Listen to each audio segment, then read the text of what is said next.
Niger is by every demographic measure the youngest country on earth, and that single fact shapes everything else about it. The median age is just 15.7 years, with half the population under 15. Niger also holds the highest fertility rate in the world at 6.7 children per woman, more than double the global average. The population has tripled since 1970 and is projected to reach 49 million by 2043. Economically, the country is small but moving quickly. GDP sits at around $23 billion, and the economy grew at 8.4% in 2024, one of the strongest rates in Africa. Growth is driven by new oil exports, uranium, gold, and an agricultural sector that employs roughly 80% of the workforce. Uranium is central to Niger's strategic value. The country sits on one of the world's largest uranium deposits, supplying around 20% of global production and historically serving as a key source for France's nuclear energy program. In 2025, the military government nationalized the main uranium mine, a clear signal that Niger intends to take greater control over its own resources. The headwinds are significant. Deep poverty, a military government that came to power through a coup in 2023, and a jihadist insurgency along its borders all weigh heavily on the country's outlook. But with the world's youngest population, substantial natural resources, and an economy already growing at pace, Niger's trajectory over the next 2 decades will be one of the most consequential stories to follow on the continent. South Africa stands as the most developed and most industrialized economy on the African continent.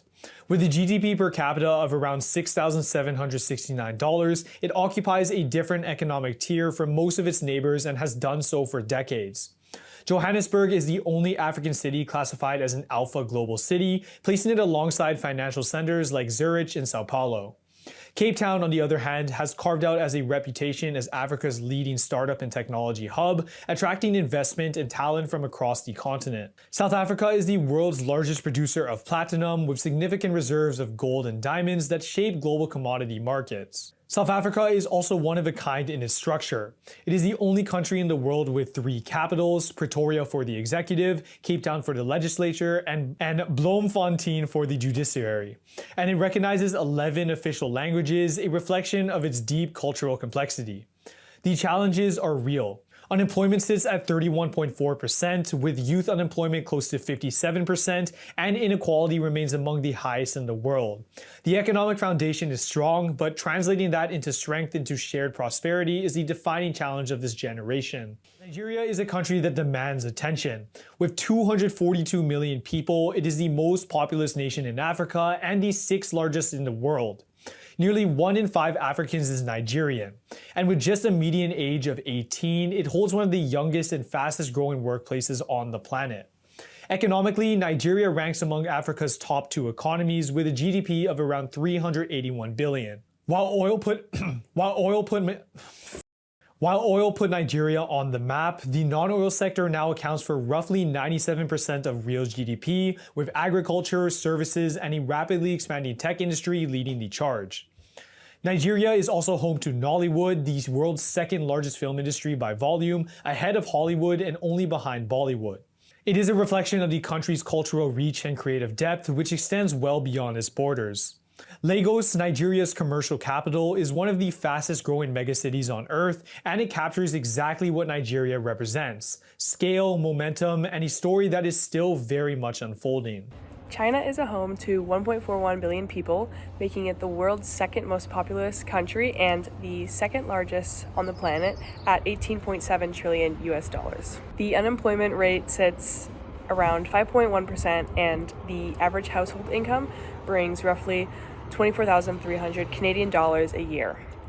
Though that number varies enormously between major cities like Shanghai and rural areas. Administratively, China is divided into 23 provinces plus 5 autonomous regions, 4 directly controlled municipalities, and 2 special administrative regions, Hong Kong and Macau. Its top industries are manufacturing, where it leads globally, technology, home to giants like Alibaba, Tencent, and Huawei. I hope I pronounced that right. Hi Ty, by the way, hope you're doing well. What most people don't realize is how diverse China is. The country officially recognizes 56 ethnic groups, speaks 302 languages, and has 8 completely distinct regional cuisines. In terms of innovation, China is the world's #1 EV market. Over half of all electric vehicles are sold globally in China. Japan has a population of about 122.6 million people and the world's fourth largest economy at $4 trillion. Unemployment is incredibly low at just 2.6%, and the average household earns around $48,200 per year. The national sport is sumo wrestling, and yes, tournaments sell out years in advance. Japan's economy runs on three main engines: automotive, with Toyota, Honda, and Nissan leading the world; technology and electronics, where Sony, Panasonic, and Japan's robotics industry set global standards. If you ski or snowboard, you have to visit Niseko. Niseko gets 15 meters of snowfall every season, and it's incredible. The best skiing you will ever get, best conditions, POW days every day. And in the 2024-25 season alone, 2.2 million people visited, half of them international visitors. For tourists, the must-sees are Tokyo, which has more Michelin-starred restaurants than any city on earth; Kyoto, with its 1,600 Buddhist temples and geisha culture. Geisha? What one is it? How do you say that? And Osaka, the street food capital of the country. And here's a fun fact: Japan's railways are so punctual that a delay of more than 5 minutes comes with a written apology from the train company. In Singapore, the Lion City stands as a cultural crossroads for the East and West, bringing cultural influences from England, South Asia, and East Asia. The Garden City of Singapore stands as a monolith in the Southeast Asian economy, holding a leading position despite its small size. With an average of monthly income of $9,000 US and a GDP of $660 billion to a population of only 6 million, Singapore punches far above its weight class. Its economy is fueled by robust financial services, mass manufacturing, and an ultra-low unemployment rate of 1.9%. Strict laws and a discipline-heavy culture ensure that Singapore is one of the safest countries in the world, with a crime rate of only 300 physical crimes per 100,000 population. Exports total 515 billion US, dominated by manufacturing of machinery, electronics, and pharmaceuticals, with machinery and electronic taking a large majority at 43% of exports. A fellow member of Commonwealth, Singapore excels in nexus for global trade and a global financial hub, standing strong despite its smaller size. South Korea has a population of about 51.9 million people, with its world's 13th largest economy at $1.9 trillion. Unemployment is around 3%, and the average household earns is approximately 64,300 Canadian dollars a year. The national sport is Taekwondo, though esports are genuinely treated as professional athletics here. Stadium tournaments fill 50,000 seats, and top players earn millions. South Korea's economy is driven by semiconductors by Samsung and SK Hynix, leading in the DRAM chip market. Automotive through Hyundai and Kia, and shipbuilding. This is so bad. South Korea has the fastest internet on earth, with average speeds over 200 megabytes per second. For tourists, the top experiences are Seoul, a city that's literally open 24 hours; Jeju Island, a volcanic island with its very own distinctive culture; and Busan, with its beaches and famous fish markets. And one thing that's easy to forget: since the Korean War technically never ended, military service is mandatory for all men in South Korea. It's one of the few places on earth where you can stand meters away from one of the world's most isolated regimes. Known worldwide for heavy pho and bold and sweet Vietnamese coffee, Vietnam is home to a diverse people, diverse cuisine, and a diverse landscape. Vietnam earns its nickname of the Land of the Blue Dragon. With a population of 102 million and an average monthly salary of 321 USD, backed by a GDP of 527 million US. Vietnam ranks among the top 15 Asian economies. Vietnam also boasts a very low unemployment rate of 2.24% and the fourth lowest crime rate in all of Southeast Asia. Why does my hair look like that? Manufacturing and services jobs make up a majority of jobs in Vietnam, making up over 80% of the GDP growth last year. Ever notice your electronics or apparel are coming from made with a Vietnam label? Thanks to the country's low labor costs, large trainable workforce, and robust export infrastructure, Vietnam's main exports total to 475 billion US. All right, that was cringe. All right, let's talk about Europe. So Europe is one of the 3 largest economic zones in the entire world, with the US and China. Roughly 18% of the entire global GDP comes through 27 EU member states. Today, we'll cover the resource-rich Nordic countries, the globally connected Atlantic economies, the industrial core of Western Europe, the Mediterranean economies of the South, and the fast converging markets of Eastern Europe. The Nordic countries are rated as one of the wealthiest and most stable places to live and work. High wages, strong labor protections, and generous public services are the norm. What sets them apart is how deliberately they've used institutions to turn economic output into long-term national wealth. Norway has just over 5.6 million people, making it about the size of Colorado, with its GDP sitting at about $90,000 per capita, ranking it one of the highest in the world. Oil and gas drive a significant share of their GDP alongside seafood and shipping. What really shapes the economic life here is the Government Pension Fund Global, the world's largest sovereign wealth fund, now worth over 2.2 trillion. That fund finances roughly a quarter of Norway's national budget, which pays for free university education, comprehensive healthcare, and worker protections that are among the strongest anywhere. By law, the government can only draw down 3% of the fund per year, a hard constraint that keeps public finances stable regardless of what oil prices are doing. For businesses, operating in Norway means the highest labor costs of anywhere in Europe, but that also comes with the most skilled workers, most productive workers, and most happy workforce with real purchasing power. Norway is also moving fast into offshore wind and green hydrogen, so the economy here is actively being rebuilt around clean, long-term energy. The Atlantic economies around Northern Europe are oriented around global finance, trade, and services. Ireland is a standout example. A small country that has made itself one of the most attractive places in the world to base a business. Ireland has 5.3 million people and one of the lowest corporate tax rates of anywhere in the EU. That combination has brought in major companies such as Apple, Google, Microsoft, and Pfizer, and dozens of other multinational giants that have based their headquarters in Europe. For those companies, Ireland offers English-speaking talent, common law legal system familiar to Americans and British firms, and since Brexit, the only member of the British Isles with full EU market access. As a result, Irish exports have hit a record 220 billion euros in 2024. Pharmaceuticals alone make up for 45% of that. Ireland is now the world's 3rd largest pharmaceuticals exporter. Corporate tax revenue hit a record 28 billion euros in 2024, funding major expansions in public infrastructure and housing.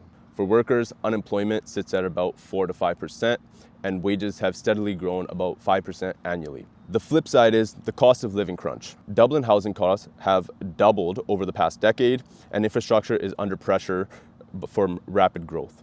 The economy's heavy reliance on multinational giants has created a concentration risk for them as well. That's the trade-off of a small country that makes its entire economy based off attracting global giants. Western Europe is the economic core of the continent, home to its largest industrial bases, most globally recognized companies, and deepest export relationships. Germany and France have particularly been the anchors of this region, especially Germany being the engine for the rest of Europe. Germany is Europe's largest economy, built on precision manufacturing and exports, particularly from companies such as Volkswagen, BMW, Siemens, and BASF. These aren't just big companies. These are the backbone of the entire regional labor market and supply chains. For workers, Germany has historically meant stable employment, strong union representation, and wages that support a genuinely high standard of living. For businesses applying in Germany, it means exacting quality standards, long-term contracts, and access to some of the deepest industrial ties in the world. But Germany is currently navigating a difficult transition. The economy contracted for a 2nd consecutive year in 2024. Industrial output has fallen to 90% of its 2015 level, and major employers, including Bosch and Siemens, cut tens of thousands of jobs. The underlying issue, Germany's industrial model was built on cheap Russian oil, and that disappeared almost overnight in 2022. Meanwhile, Chinese automakers are directly challenging German dominance in electric vehicles, one of the country's most critical exporting sectors. The government's response has been significant. A 500 billion euro fund for infrastructure and energy transition approved in 2025. Germany returned to its marginal growth last year, but adjustments is ongoing. For anyone doing business with or in Germany, the core assets, the workforce, the engineering depth, and infrastructure haven't changed. What's being renegotiated is the cost and energy structure underneath them. Southern Europe spent much of the 2010s as a cautionary tale for the rest of the continent. Debt crises, austerity, mass unemployment. The story has largely reversed though. While Germany and France have struggled with stagnant growth, the Southern European economies have outperformed the EU average for several consecutive years, and Spain has led the turnaround most decisively. Spain is Europe's fifth largest economy with 47 million people and a GDP just under 1.8 trillion. The economy grew to 3.2% in 2024, more than 3 times Germany's rate, driven by tourism, manufacturing, rising domestic consumption, and EU recovery funds that have accelerated investment across the country. Tourism is genuinely massive here. Spain has welcomed 94 million international visitors in 2024, second only to France globally. And the sector accounts for over 15% of the GDP and 3 million jobs. But Spain isn't just beaches. It's the second largest automotive manufacturer in Europe and exports over $420 billion in goods and services annually. Vehicles, pharmaceuticals, chemicals, and food. For workers and businesses, Spain sits at an interesting middle position. Wages and operating costs are meaningfully lower than Germany or France. That's a real draw for manufacturing investments and business services.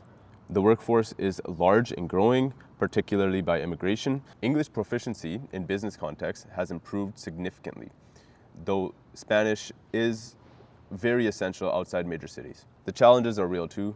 Unemployment sits at around 11%, the lowest since 2008, but still among the highest in Western Europe.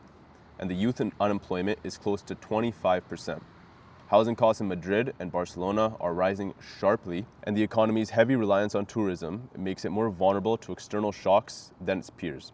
Spain is growing fast, but building durability in that growth is still work ahead.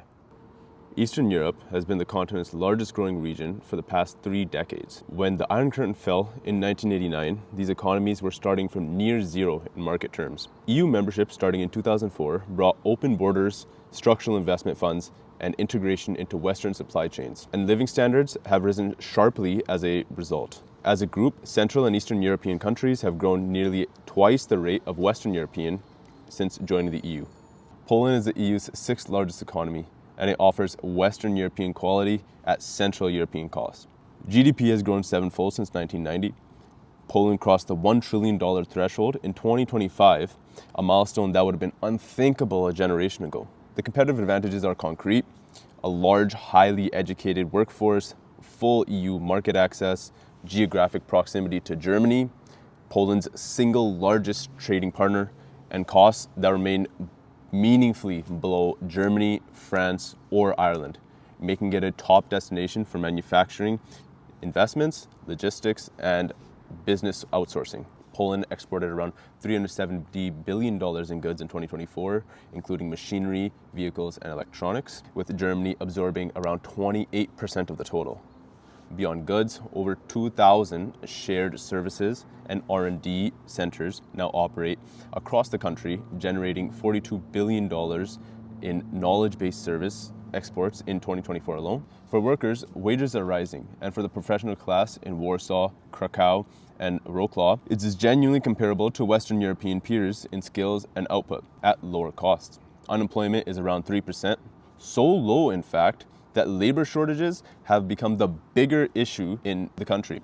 The language environment is predominantly Polish. However, English fluency in major cities and business services is high. Poland's economic story is one of deliberate, sustained convergence, and it's not done yet. Now that we're done with the best continent, let's move on to the other losers that we already conquered. Australia isn't just beers and barbecues. It's the 15th largest economy out there in the world. The median household income in Australia is around 95,000 Australian dollars. And with over 14.7 million people employed, the unemployment rate is around 4.7% all over the country. The biggest industries are healthcare, construction, mining, and education.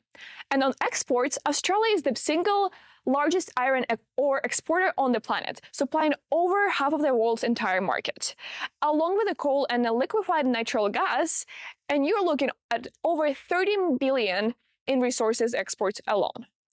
On safety, Australia ranked in the top 20 most peaceful countries out there in the world. The homicide rate is around 0.85 per 100,000 people in the country. That's the 7th time lower than United States rate. And the fun fact, in 1932, Australia declared an actual military war on emus.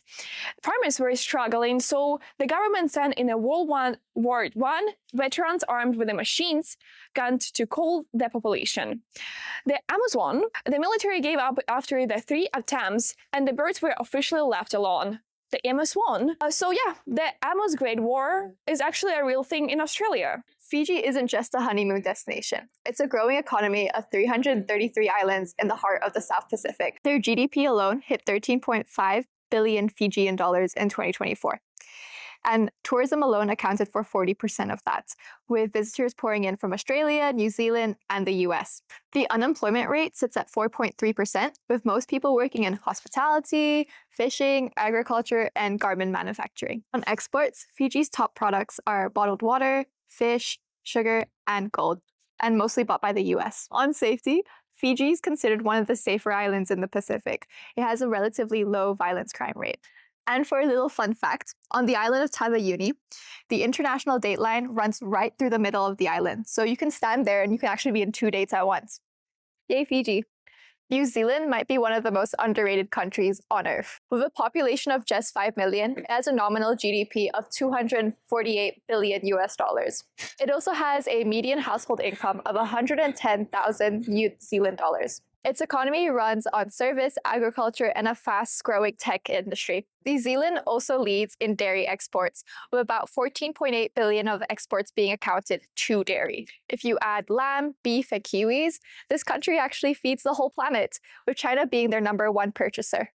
It's also super safe. It's actually ranked 3rd in the whole world, right after Iceland and Poland in terms of their global safety index, making it one of the safest countries in the world, quite literally. And the fun fact for you all, in 1893, New Zealand was the first country ever to give women the right to vote.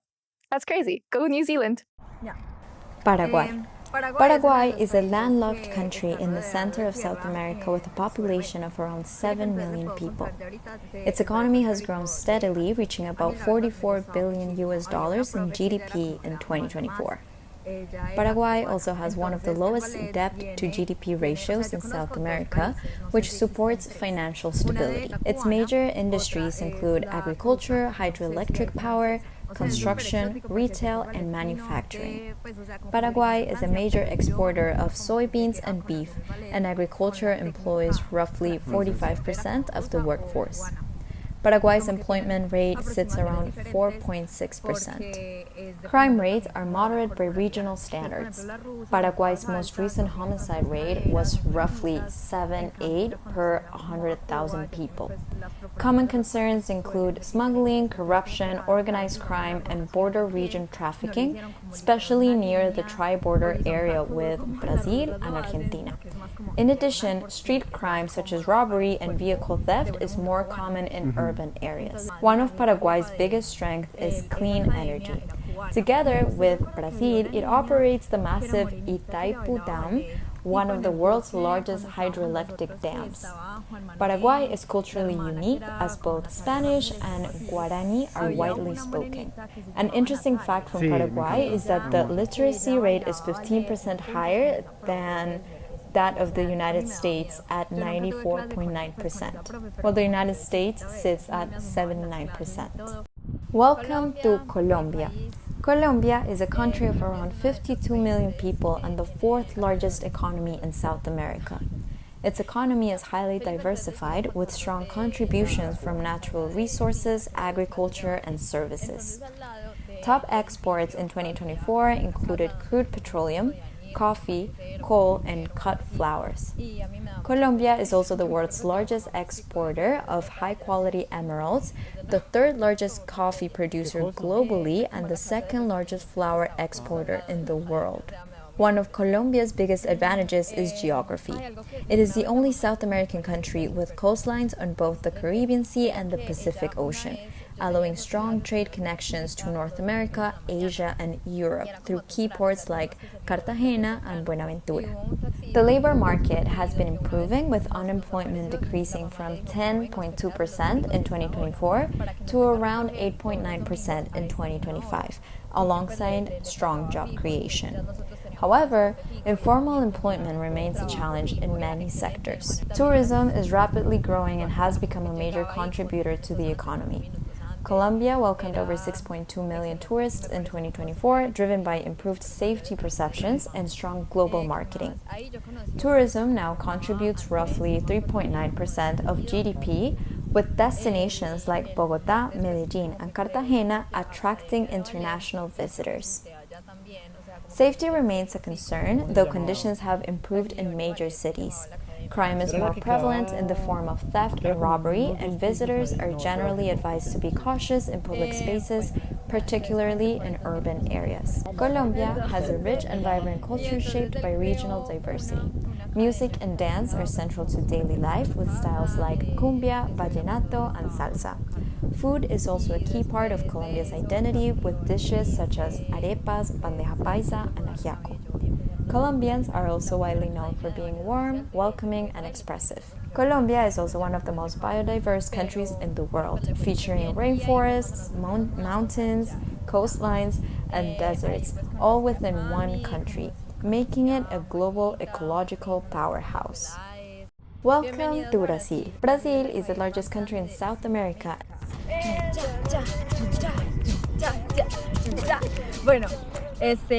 Africa, and home to over 215 million people, with the largest economy in the region. It is a global powerhouse across agriculture, energy, and manufacturing. Brazil is the world's largest producer of coffee, sugar, and orange juice, and a leading exporter of soybeans and beef. In addition to agriculture, Brazil has strong industrial capabilities. It is home to Embraer, the third largest producer of commercial aircraft globally, behind Boeing and Airbus. The country is also a leader in energy, with about 80% of its electricity coming from renewable sources such as hydropower and wind. Brazil's labor market is currently strong, with unemployment at a historic low between 5.4% and 5.8%. However, a major challenge is informality, with around 37.5% of workers employed without formal contracts, which impacts income stability and access to benefits. The cost of living is influenced by moderate inflation, around 4.1% in 2026. While Brazil is a major food exporter, domestic food prices can still fluctuate, and basic goods can take up a significant portion of income for lower-wage households. Crime and safety remain important considerations. The national homicide rate has improved to around 16 per 100,000 people, but petty theft and robbery are still common in major cities like Rio de Janeiro and São Paulo. As a result, daily life often involves strong awareness of surroundings and security practices. Brazilian culture is highly community-oriented, and relationships, social interactions are warm and expressive, with physical greetings like hugs and cheek kisses being common. Family plays a central role in daily life, and traditions like large Sunday gatherings are deeply valued. The country is also geographically diverse, with climates ranging from tropical rainforest in the north to more temperate regions in the south. This makes Brazil not only an economic powerhouse, but also one of the most environmentally diverse countries in the world.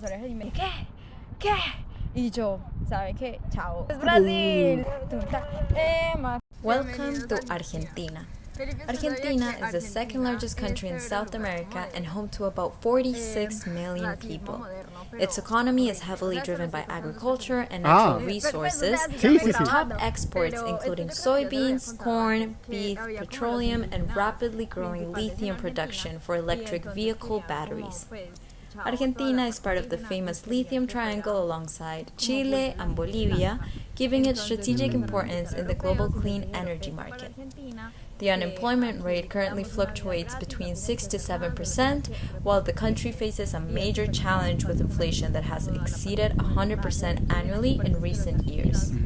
This means that even though people are working, purchasing power is unstable and the cost of living fluctuates quickly.